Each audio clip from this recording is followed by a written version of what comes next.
Dear students, today is our sixth lecture and the topic is half-wave rectifier analysis. Hello dear students, how are you today?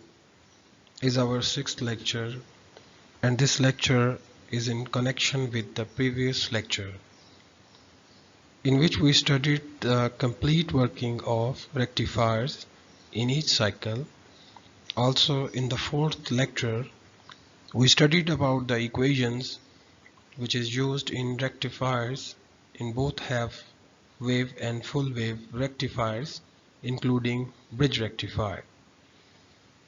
Dear students, our today's lecture is about the complete analysis of half wave rectifiers, covering all the important parameters which is used in designing of rectifiers, including half wave and full wave rectifiers. But it is important to understand that without calculating these analysis parameters, we are unable to design the required rectifier circuit, which produce our required output waveforms. There are 10 important parameters which I had already been discussed in my previous lectures.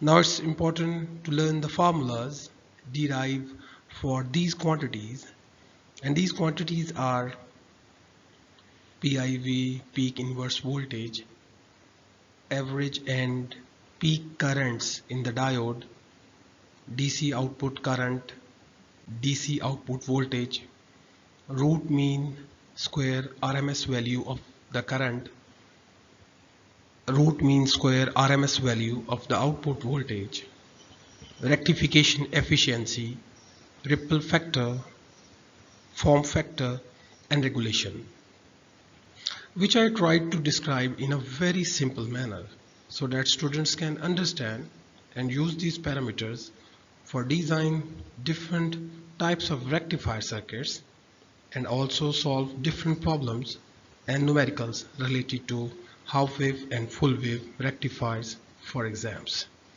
Dear students, after the completion of this lecture, you are now able to design any rectifier circuit according to the required or given output.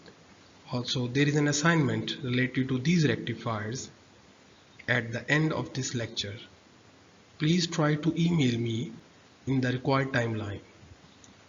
Thank you.